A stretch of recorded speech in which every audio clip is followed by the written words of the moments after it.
Hey everybody, so I'm having my best friend Henry interview me today because I gotta do a video every single day and I'm at his house and I did not do a video yet today. So I sent him a list of stuff to ask me that I think you guys would like to know.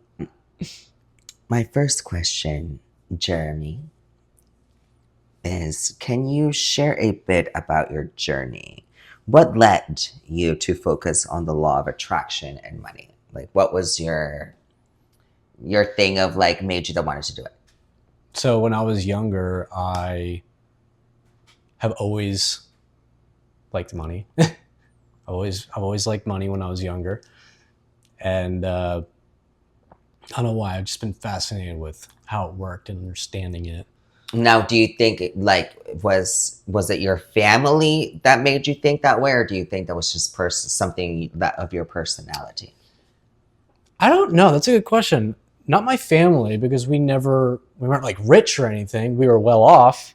Um, Not like well off. We were middle class, right? My parents worked their asses off. So I think it's just, I don't know if it's something you're born with or what, but that's just how I've always been. I'm also a Capricorn, so we have that mentality. Right, right. And as a Capricorn, Capricorns are very well known to be very goal oriented and very into money. Yes. You know, we are the captains of the world. But so, what would you say? Like, do you think money is like the goal pretty much? No, money's just a tool. Money is a tool. Money's a tool. For, You can help out whoever you want with money. If you can retire your parents with money, you can help out people in other countries that don't have much that you want to help out. You can create your own charity. You can do lots of things with money. It makes life easier. You can do what you want and not deal with people telling you what you can and cannot do. and when it comes to the law of attraction, how do you use that in order to get money? So, law of attraction is you use your thoughts. So, your thoughts actually have a frequency, right? And then that frequency protrudes out in the universe because at the end of the day, we're all energy. Everything's energy. Correct. We're all vibration. Yes, we're all vibration frequencies. Yes. And since we're all vibration and energy, and your thoughts have a frequency, you can literally create your reality by thoughts. But it's not just your thoughts, it's also your emotion. So your thoughts get you to that point to feel an emotional pull. But until you have emotion, your thought is just, it's really nothing. A thought's just a thought, right? Until you put emotion into it. And then that gives you the drive to act or to have something come towards you, for you Right. to manifest it, for, circumstances and events to come towards you because you're a magnet. You attract it.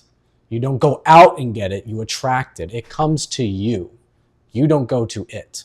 If you go to it, you just prove to yourself that it doesn't exist in your reality. You have to attract it. It comes to you. Right. Energy is energy at the end of the day. And if you want to be financially free or you want to make more money, you have to be on that frequency. You have to think about, what do people with money do? How do they get money? What's their idea of, like, how do rich people get money? If you want money, for instance, you have to go study wealthy people. What do they do? One of my favorite people is Dave Ramsey.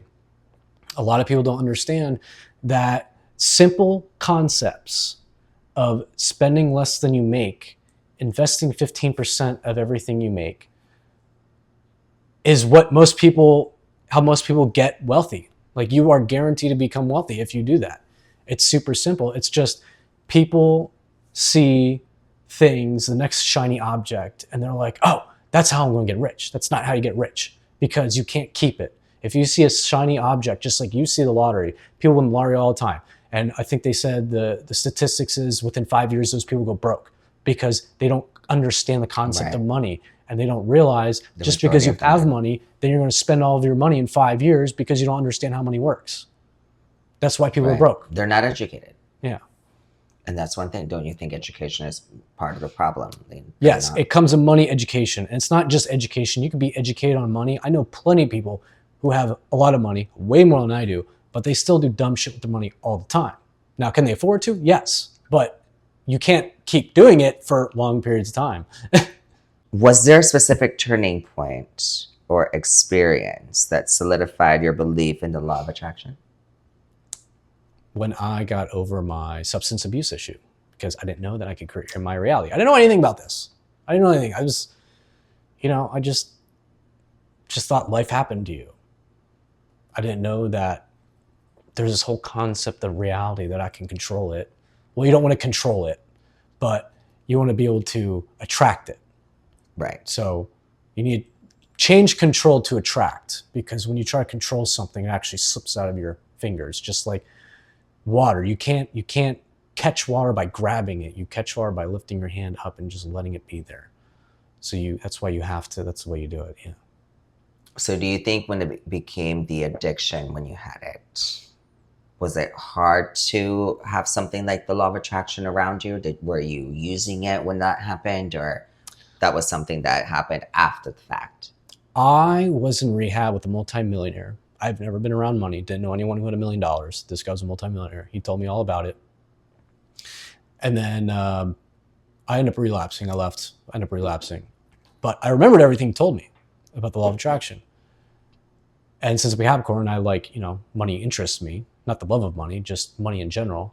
And so that interests me. As someone who is very well off and they tell me something, if it makes sense, I'm going to listen.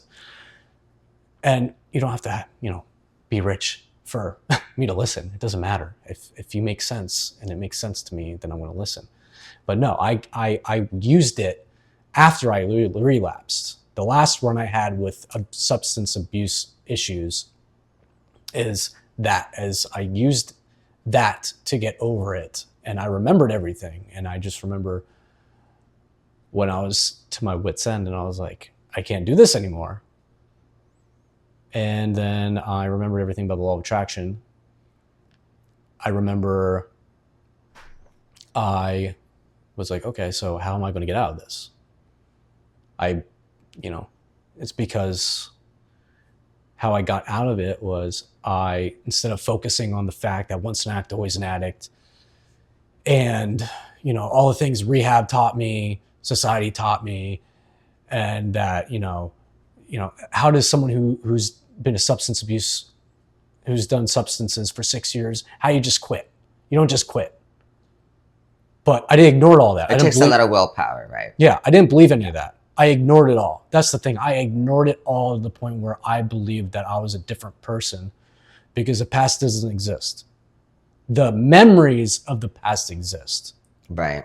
But the past doesn't exist. It's your memory of the past that exists. So I focused on what I did want. And I used my thoughts. I built thought upon thought upon thought of what I wanted for my future. And then I believed it.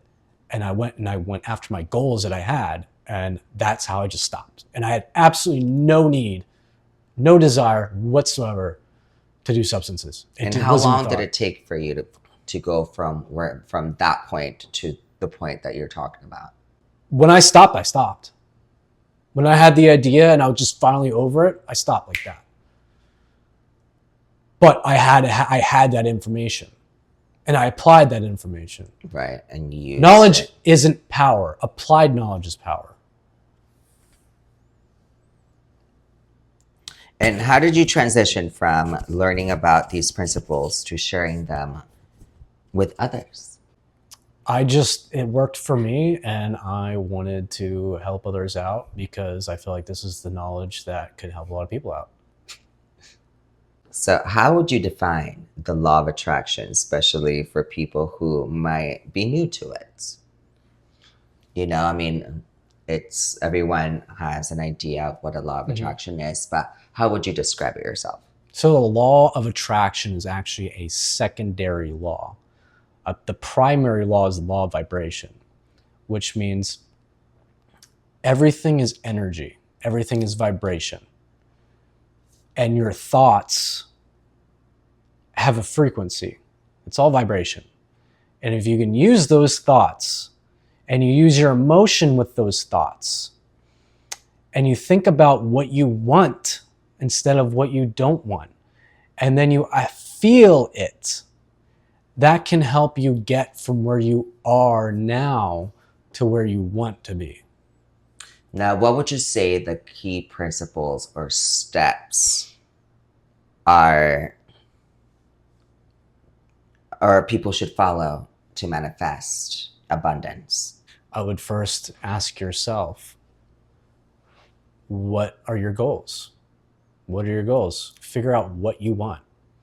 And with the law of attraction too, a lot of it is subconscious. A lot of it is awareness. We're not aware of things.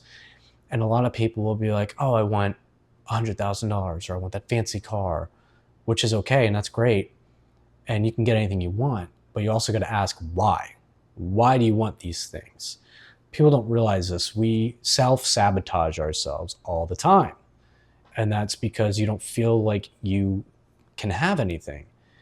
The other thing is, when you want something,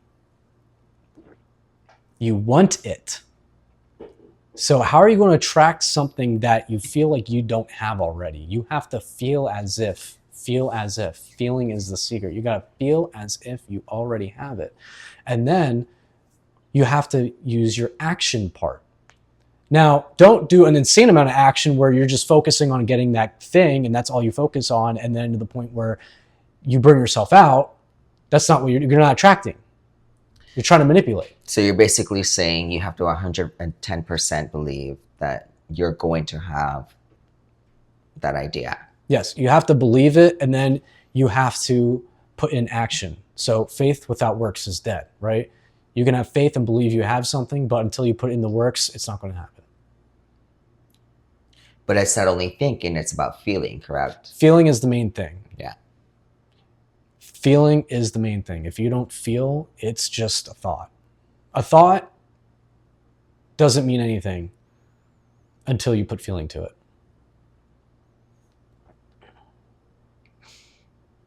Now, do you believe there are any common misconceptions about the law of attraction? And if so, what are they? A lot of people see law of attraction as if they're going to manifest this dream life.